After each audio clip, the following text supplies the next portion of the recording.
Hello, नमस्कार. कसे आहात सगळेजण? आय होप तुम्ही सगळे खूप खूप छान असाल. यावेळी टायमिंग सांगितलं तर मॉर्निंगचे 8 वाजलेले आहेत आणि 8 वाजेपर्यंत आज देवपूजा कंप्लीट झालेली आहे.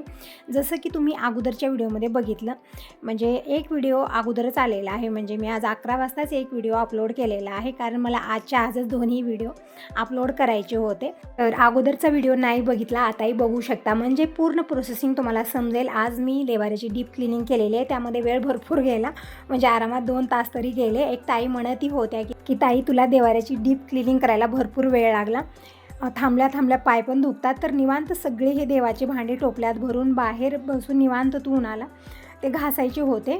तर थँक्यू ताई, खूप काळजीपूर्वक कमेंट करता, याबद्दल अगदी हृदयापासून आभारी आहे. मी बाहेर का घेऊन गेले नाही त्याचं कारणही सांगते. मला संग किचनचीही कामं होते. म्हणजे बाबा थोड्या वेळेत येतात, आंघोळ करतात, जेवण करतात, मग संग स्वयंपाकही मला करायचा होता. फक्त मी वरण भात बनवलं, परत भाजी भाकरी हे पण मला बनवायचं होतं. तर मी म्हणलं संग हे कामं होतील, थोडंसं ते पण थोडंसं हे पण, कारण आपण एकच काम करत बसलो तर दुसरी कामं राहून जातात.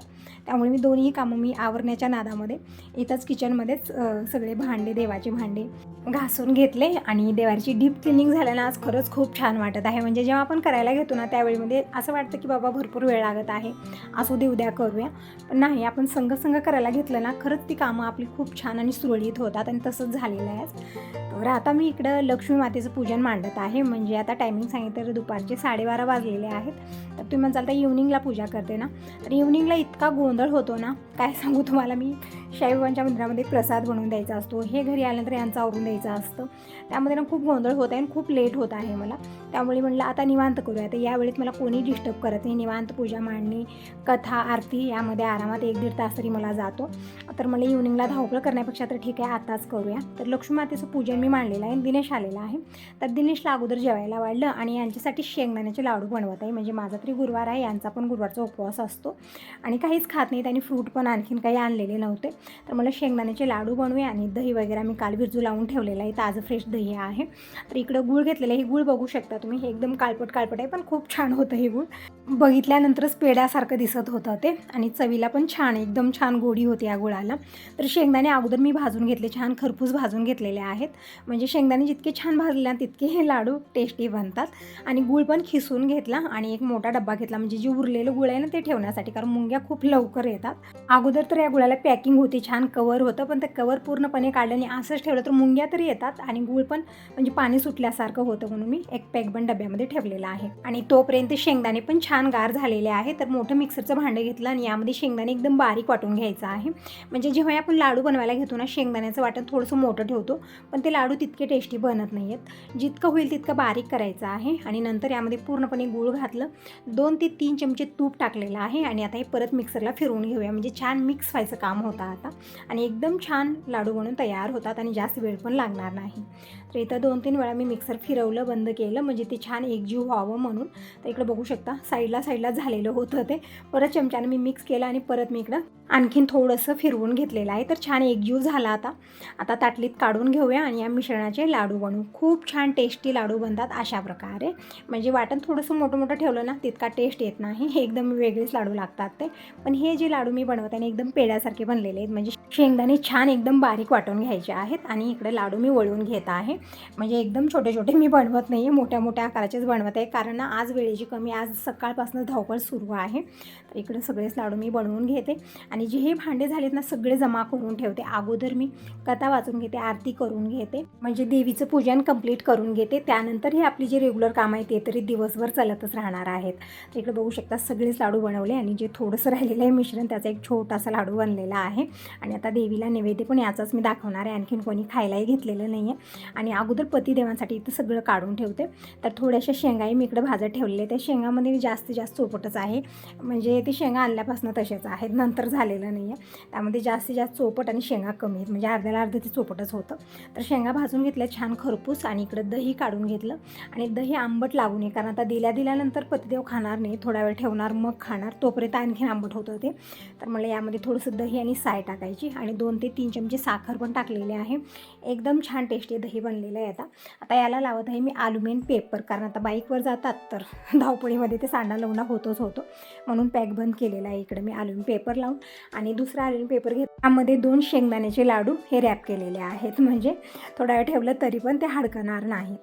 तर इकडे शेंगदाणे भाजून झालेले आहेत, आता छान खरपूस भाजलेले आहेत मी, आणि थोडंसं गार होण्यासाठी ठेवलेले, पण ते तितकं गार झालेच नाही कारण लेट होत होता. म्हणजे आता दुपारचे 2 वाजलेलेच आहेत. आज ना खरंच खूप बिझी दिवस गेला, म्हणजे सकाळपासून संध्याकाळ कशी झाली अजिबात समजलं नाही. तर इकडे लाडू आणि शेंगदाणे मी पॅक केले, आणि हे जे शेंगा मी भाजलेले ते पण छान भाजलेले आहेत आता, पण थोडंसं गरम आहेत म्हणून मी काय केलं, एक पेपर घेतलं, पेपरामध्ये सगळी शेंगा ह्या काढल्या, थोड्याशा ठेवलेल्या आहेत मला खाण्यासाठी.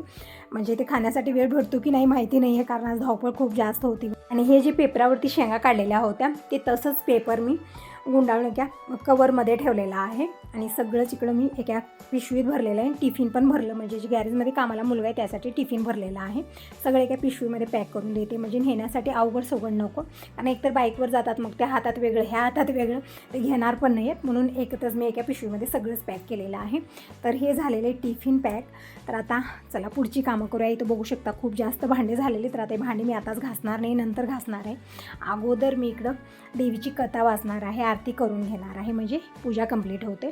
आणि हे जे हार आहे ना प्लास्टिकचं ते मी सकाळी धुलेलं होतं, आणि हे अशा हारांना पाणी खूप जास्त ॲब्झॉर्ब करतात. एकदम असं झालेलं होतं म्हणून त्याला उन्हालाच ठेवलेलं होतं. आता पूर्ण पाणी सुकल्यानंतरच ते आणून मी देवाऱ्यावरती ठेवलं, म्हणजे छान वाटतं, थोडंसं कलरफुल, एकदम व्हाईट अँड व्हाईट देवारा आहे ना, थोडंसं कलरफुल वाटतं. पण अगोदर ते घातलं मी, आणि इकडे पूजा मांडणी मी अगोदरच करून घेतली. आता मी फक्त रांगोळी काढलेली आहे, कलर भरलेलं आहे हलकंसं, म्हणजे ह्या टाईल्सवरती रांगोळी दिसतच नाही, थोडंसं कलर भरलं छान वाटतं.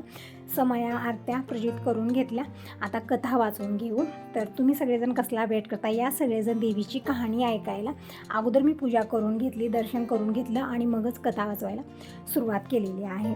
तर देवीची कथा वाचून झालेली आहे, आता आरती करून घेऊया. दिनेश पण गॅरेजला गेलेला आहे, तर त्यामुळे मी एकटीच आरती करत आहे.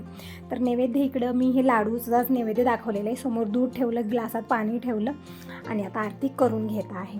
तर आरती करून झाली देवीची, आता मनोभावे दर्शन करून घेऊया. पूजा झाल्यानंतर मन एकदम प्रसन्न, म्हणजे किती धावपळ आपण केलो ना, सगळा थकवा मी विसरून गेलो, इतकं छान आणि फ्रेश मला वाटतं.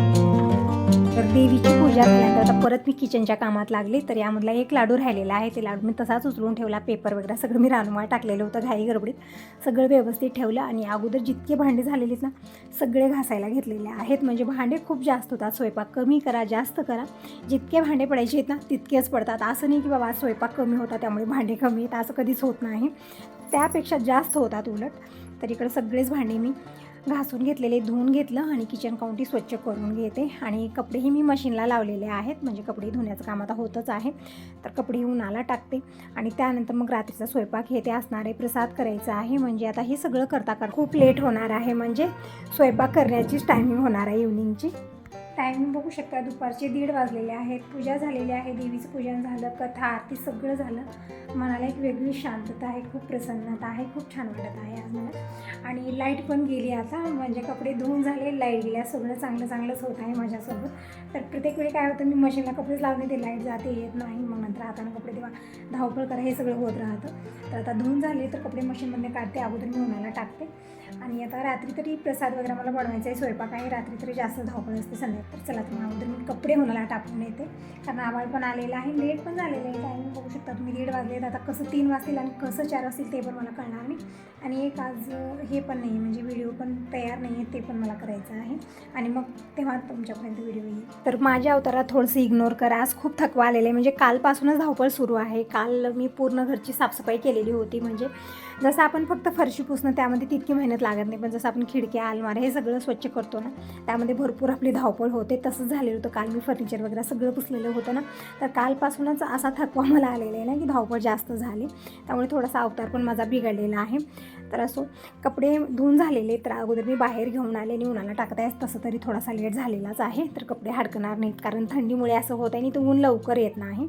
बघू शकता आता दुपारची 1:30-2 वाजले तरी पण ऊन आणखीन आलेलं नाही, म्हणजे 3-4 वाजता ऊन येतं, म्हणजे एकदम समोरून पूर्ण हॉलमध्ये येतं, पण इतक्या लवकर नाही आहे. दिवस मावळेलाच ऊन येतं आणि थोड्या वेळात ते ऊन पूर्णपणे जातं पण, म्हणजे सूर्यदेवता आपल्या घरी जातात. तर इकडे सगळे कपडे उलटपलट करून टाकलेले आहेत, चिमटे लावलेले आहेत, कारण हवा आली ना एकही कपडा मला भेटणार नाही, म्हणून मी अगोदर चिमटे लावत असते खूप सारे. तर हे सगळी कामं करता करता इव्हनिंगची वेळ झालेली आहे आणि दिनेश पप्पा आलेले आहेत. आंघोळ वगैरे झाली, इथं पूजा आरती झाली, सगळं झालं. त्यांना प्रसाद मी करून दिला, ते गेलेले आहेत शाईबाबांच्या मंदिरात. तर येईपर्यंत मला स्वयंपाक करायचा आहे. तर आज स्वयंपाकामध्ये दोडक्याची चटणी मी बनवणार आहे. वरण, भात, भाकरी हे सगळं बनणार आहे. म्हणजे दोडक्याची भाजीपेक्षा ही चटणी खूप छान बनते, सगळ्यांची फेवरेट आहे ही चटणी. तर इकडं मी घेतलेले आहेत 10-12 हिरव्या मिरच्या, लसूण घेतलेलं आहे 10-12 पाकळ्या, थोडीशी कोथिंबीर, हे सगळं चॉपरला एकदम बारीक मी चॉप करून घेतलं. आणि दोडके पण चॉपरलाच मी चॉप करून घेणार आहे, नाहीतर खिसणीवरती खिसलं तरी पण चालतं. तसं तर या दोडक्याची चटणीला फक्त सालेची चटणी बनवली जाते, म्हणजे गावाकडे तर फक्त सालेची चटणी बनवली जाते, पण मी पूर्ण दोडका घेत असते. तर दोडका खिसायचा नाही, म्हणजे साल वगैरे काढायची नाही, असे छोटे छोटे तुकडे करून मी चॉपरमध्ये घेतलेले आहेत आणि चॉपरला छान चॉप करून घ्यायचा आहे. खिसलं तरी पण चालतं, पण चॉपर आहे आणि वेळ कमी आहे आता, म्हणजे 8 वाजेपर्यंत स्वयंपाक करायचा होता. आता टायमिंग सांगितलं तर 7:30 वाजलेले आहेत, तर अर्ध्या तासामध्ये पूर्ण स्वयंपाक करायचा होता मला, त्यामुळे मी थोडंसं घाईगडबडीत होते. ते चॉपरला सगळं चॉप करून घेतलं आणि इकडं कुकरला डाळ भात हे पण लावलेलं आहे, म्हणजे संग सगळीच कामं होत आहेत. म्हणजे दररोज तरी खूप लेट होतो, पण प्रत्येक गुरुवारी 8 वाजेपर्यंत पूर्ण स्वयंपाक होतो आणि सगळेजण लवकरच जेवण करतो, कारण सगळ्यांना भूक लागलेली असते ना, त्यामुळे. तर इकडं सगळं मी चॉप करून घेतलं. कढईमध्ये 2 चमचे तेल घेतलं, अर्धा चमचा मोहरी, अर्धा चमचा जिरं टाकलं. ते छान तडतडल्यानंतर जे लसूण, हिरवी मिरची आणि कोथिंबीर हे वाटलेलं होतं ते टाकलं. परतून घेतल्यानंतर जे चॉप केलेला दोडका आहे ते पूर्णपणे टाकलं. चवीपुरतं मीठ, हळदी पावडर, थोडंसं धना पावडर टाकलेलं आहे. यामध्ये मसाले वगैरे काहीच टाकायचे नाहीत आपल्याला, यालाच टेस्ट खूप छान येतो. परतून घेतलेला आहे आणि शेंगदाण्याचं वाटण टाकायचं 1 ते 1.5 वाटी आणि छान परतून झाकून ठेवायचं. एकदम मस्त चटणी म्हणून तयार होते. जेव्हाही सुचत नाही की काय बनवायचं त्यावेळी ही चटणी आपण बनवू शकतो. टिफिनला पण देण्यासाठी खूप छान आहे, म्हणजे सगळ्यांना खूप आवडेल. एक वेळा दिलो तर नंतर फरमाईश करतील. तर मस्त अशी चटणी बनून तयार झालेली आहे. तर यासोबत या व्हिडिओला इथंच एंड करते. व्हिडिओ कसा वाटला नक्की सांगा. पहिल्यांदा बघत असाल तर चॅनलला सबस्क्राईब करा, कमेंट करून नक्की सांगा आणि हो लाईक करायला अजिबात विसरू नका. चला तर मग बाय बाय, टेक केअर. भेटूया नेक्स्ट व्हिडिओमध्ये. सगळ्यांना श्री स्वामी समर्थ.